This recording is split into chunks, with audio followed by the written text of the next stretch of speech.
Eestimaa on täis väga erinevaid kodusid. Neil kõigil on oma lugu. Mõned neist on väga nutikad, mõned päikesekiiksuga, mõned aga ülikallid. Tänast saadet alustamegi majast, mis asub siin Tallinnas, Vabaduse puiesteel. See on Eesti-aegne villa, mis on hetkel müügis 1,5 miljoni euroga. Aadressil Vabaduse puieste 23 asuv maja ehitati 1934. aastal. See oligi funktsionalistlike villade kõrgaeg. Mändide keskel paiknev 4-korruseline maja on koduks tänavu 30. sünnipäeva tähistavale Estonia teatri ooperilauljale Reigo Tammele.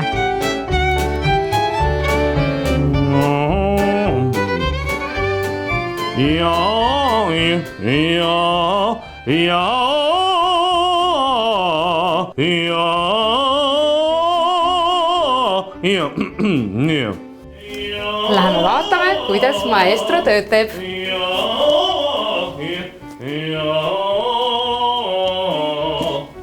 Oi! Tere, Reigo! No tere! Mul on väga hea meel, et minu tagasihoidliku koju saite külla tulla. Inimene peab kusagil elama, eks ole. Ma ei saa ju puu all magada. Reigo Tamm on sündinud Tapa linnas. Ta on siiani sealse vallavolikogu aseesimees. Peale mitmeaastast ooperitööd Vanemuise teatris kutsuti aga Reigo Tallinnasse, rahvusooperisse Estonia. Reigo, sa said muideks sellel aastal teatri auhinna Kristallkingakese. Kus sa hoiad siin seda oma kodus? Tead, ma panin selle siia, et kui ma istun ja teen tööd, et siis ma seda näeksin. Ta on siis nüüd siin, sa võid katsuda seda. Ja, ma proovin korrast. Ma võtan selle ära korraks siit pealt. Ma väga harva võtan seda siit pealt ära. Ja, proovi ka. Ma praegu sooviks, et ma oleks tuhkatriinu, et see läheks mulle jalga. Ja kui nüüd aus olla, siis ega ma ei teagi, kas see on kõige parem koht. Siin näen teda ainult ju mina. Ma istun ju siin üksinda, teen tööd ja ainult, et võib-olla on siin mõningaid häid kohti veel, kuhu see panna. Aga lähme vaatame. No ma vaatan. Jah, siin ma siis magan. Inimene peab ju ka magama. Aga kuna siin ka ei käi väga palju rahvast, siis ilmselt lähme edasi. Lähme edasi, jah. No siin ei käi üldse rahvast. Tähendab, selles ma ei lubagi siia tulla. Sellepärast, et siin ma hoian kõik oma esinemisriideid. Mul on endaga kokkulepe, et sealpool on minu esinemisriided, pintsakud, frakid. Just ostsin ühekse väga hea valge smoki, aga ma seda praegu ei hakkaks näitama. Ja siinpool ma olen ise endaga kokku leppinud, on mul nii-öelda tavariided. Kaunis maja oma mitme korrusega pakub võimalust elada lausa 537 ruutmeetril. Loomulikult ka imekaunis hoov, mis on ligi 2500 ruutmeetrit suur. Lisaks peamajale on hoovis ka 88 ruutmeetri suurune külaliste maja. Kui Reigo kodu teine korrus on peamiselt intiimsemat laadi, siis esimene seevastu ootab kõiki külalisi. Siin on söögituba ja söögitoa kõrval on ju loogiline, et on köök. No hellitavalt ma hoian teda köögi nurgakeseks. Et ega siin midagi palju ju ei ole. Selline lihtsa inimese köök. Ma ei ole priiskaja inimene, et rahulikult. Ja siin ma teen süüa. Ma väga palju süüa teha ei oska. Ma oskan teha pannkooke. Sinu juurde saab pannkooke tulla sama? Just. Omletti ja ma oskan ka pelmeene keeta. Aga selle kristallkingakesega, kuidas sellega? Äkki siin siis söögitoas, kui sa kõigile pannkooke valmistad? Oleks just kõige parem koht selle jaoks. Ma vaatan, mis siin on. Vaata, siin on siis mu külmkapp, eks ole, jah. Et võib-olla kui see külmkapp välja võtta ja ma paneksin ta lihtsalt sinna maha. Ma paneksin ühe postamendi siia ja siia postamendi peale ja ma paneksin selle ukse lukku. Ja kui tulevad külalised, siis ma niimoodi, kui tulevad külalised, siis ma jätan ta lihtsalt niimoodi nagu lahti, et lihtsalt uks oli lahti. Kas ka teile hakkab vähehaaval tunduma, et maestro jutt on pisut kummaline? On siin tegemist lihtsalt kunstiinimese kiiksuga või peitub selle taga midagi muud? Laseme tal oma maja edasi näidata ja liigume keldrikorrusele. Siin on minu autod. Inimene peab millegiga sõitma ja Nõmmelt Estonia teatrisse on päris pikk maa. Nii et jalgsi seda käia iga päev ei jaksa, aga autoga on seda mugav teha. Aga Reigo, ma ütlen sulle, unistused on ilusad asjad. Aga tundub, et päris see, mis sa meile kõik siin nüüd rääkinud oled, ei ole ikka päris tõsi. Või kuidas? Ta ei ole praegult tõsi, lihtsalt mul läheb aega veel, andke aeg atra seada. Ma ei jõua ju nii kiiresti, ma olen noor inimene. See on nii valus praegult, see on nii valus. Ma hakkasin seda endale nii ette juba kujutama, aga tõsi on jah. Tõsi on, siin ma ei ela. Reigo oli valmis meiega koos pisut komejanti tegema, et oleks veelgi põnevam seda kaunist ja ülikallist maja avastada. Ma kujutan ette, et siin majas nagu elamine, ütleme öeldud, isegi kui mul oleks nii palju raha, et seda maja osta, siis ma arvan, et mul ei ole nii palju raha, et seda maja üleval hoida.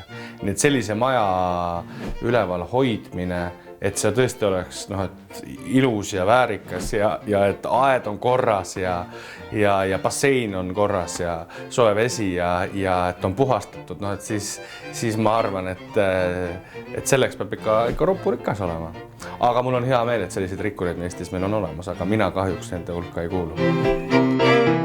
Maja tegelikud omanikud jäävad kokkuleppe kohaselt anonüümseks. Küll aga on hoone tõepoolest müügis ja 1,5 miljonit eurot on ilmselgelt selle eest vääriline summa.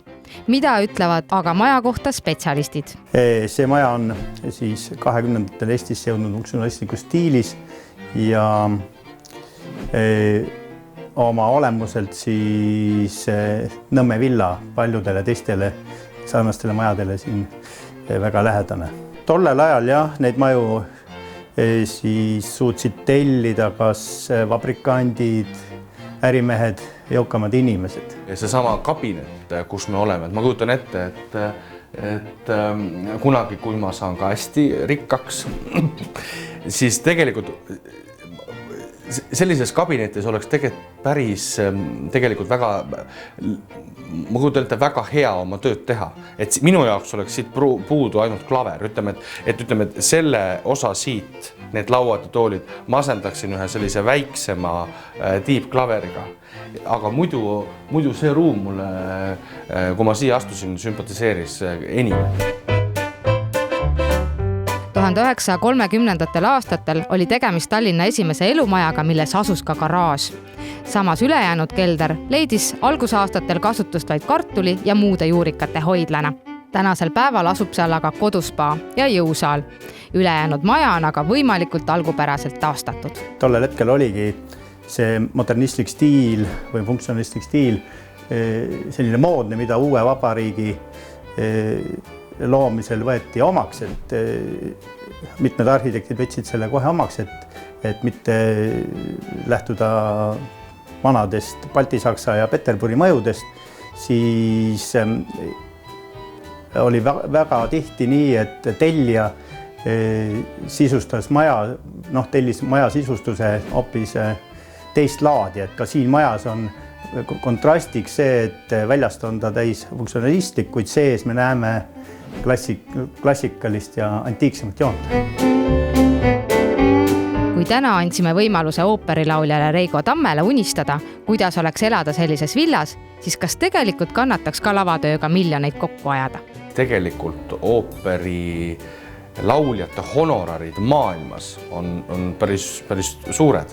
Nii et tegelikult Eesti ooperilauljad ja Eesti dirigendid, kes on maailmasse murdnud. Ma kahtlustan, et tegelikult nemad võib-olla juba isegi saaksid endale seda lubada. Et tegelikult klassikaline muusika on väga kõrgel hinnas maailmas ja seal on suured honorarid. Ja ma arvan, et Eestis lähevad ka asjad kogu aeg paremaks. Honorarid kõrgemaks ja klassikaline muusika minu arust just praegult tundub, et jõuab laiematesse massidesse. Aitäh, Reigo, et aitasid meil seda imekaunist maja avastada. Aga ma tean ka, et sa laulad väga hästi, sa oled ju ooperilaulja ja ma ei saa sind niimoodi siit ära lasta, et sa mulle midagi ei laula. Ei hakka laulma hommikul vara nüüd. mul on veel täiesti lahti laulmata hääl. No aga nüüd ongi see võimalus, sa laulad hääle lahti ja siis saad vabalt minna ja võtan siit auto ja lähen selle ühe unikumiga tööle täna. Jaa, sellest sa võid unistada ja nii minna. Ma võin sellest unistada. Aga sind vaadates lihtsalt, või üldse ilusaid inimesi vaadates, mul tuleb alati üks lugu meelde, et võib-olla sa oled seda kuulnud. See kõlab umbes niimoodi, et kõik roosid ma kingiksin sulle ja õitega pärjaks su pea. Ei ole sust kallimat mulle, ei paremat ilmas ei tea. Kui sina, kes armastad elu, kes tantsid vaid lillede teel. Kui sa, kes ei tea, mis on valu, ei tea, mis on murelik meel. Vaat nii.